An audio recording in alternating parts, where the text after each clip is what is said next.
Le water cooling, solution de refroidissement par eau, qui a l'avantage d'être plus performante que le air cooling, d'avoir une une meilleure montée en température plus progressive, une meilleure dissipation des watts.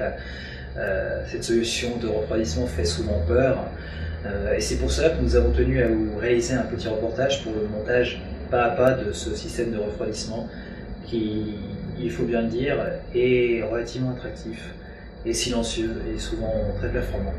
Alors à toutes les personnes qui ont encore un petit peu peur d'utiliser ce système de refroidissement, n'ayez pas peur et suivez le reportage.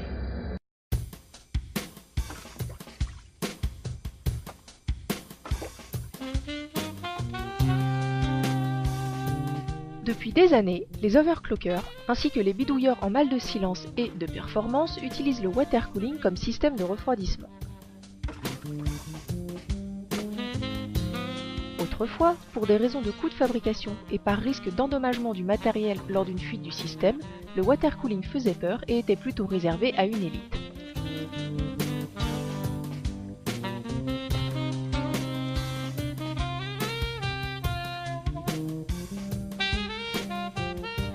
Aujourd'hui, ce n'est plus le cas. Grâce à la multiplication d'articles divers, plug and cool, waterblock, pompes, radiateurs, tuyaux et autres raccords, ainsi qu'à la mise sur le marché de kits tout faits, simples à installer et obtenant un bon ratio performance-prix-silence, le water cooling connaît actuellement ses jours de gloire.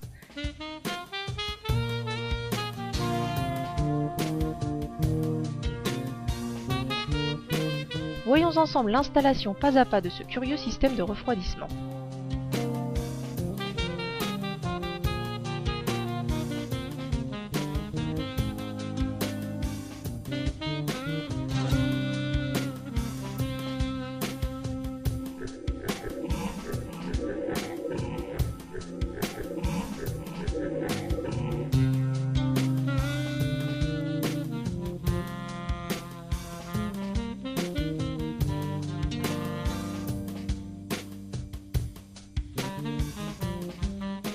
Installation de la plaque arrière pour permettre la bonne fixation du waterblock.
L'important ici, lors de l'installation de vos tuyaux, est d'ajouter aux endroits sensibles un ressort type, souvent fourni dans les kits tout faits, évitant que le circuit ne se pince et empêche le liquide de circuler.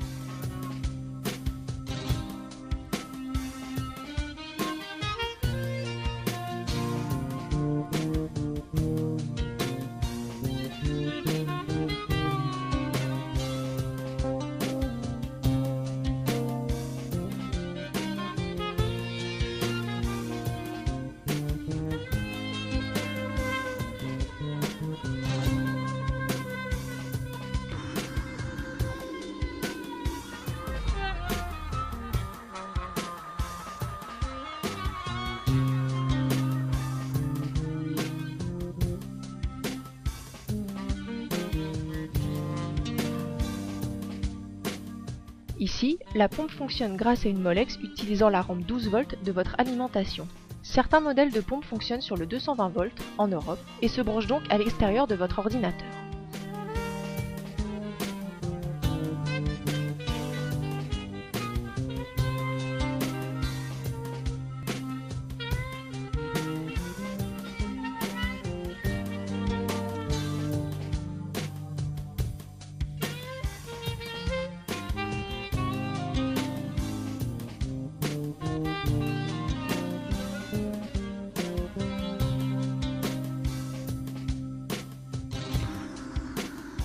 L'important ici est de brancher la pompe 2 à 3 secondes maximum, permettant de chasser l'air des tuyaux. Ne laissez jamais la pompe tourner à vide, vous la grilleriez à coup sûr, ces dernières n'étant prévues que pour tourner dans un milieu aquatique.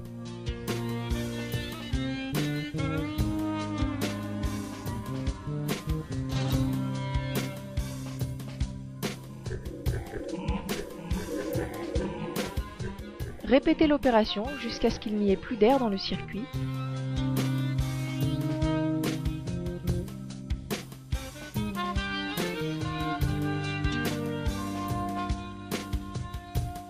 Le liquide bon marché à utiliser est en règle générale de l'eau déminéralisée, car elle ne crée pas de dépôt dans votre circuit.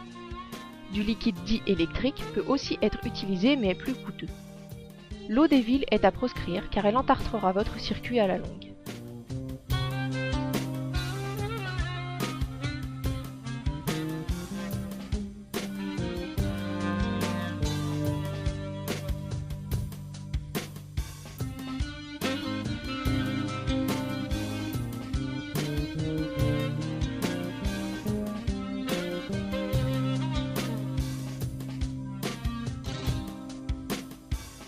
Il est important par la suite de faire tourner votre système de water cooling sans que l'ordinateur ne soit démarré, 1 heure au minimum, afin de vérifier la bonne étanchéité du circuit.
Voilà, il ne vous reste plus qu'à profiter de votre nouvelle installation.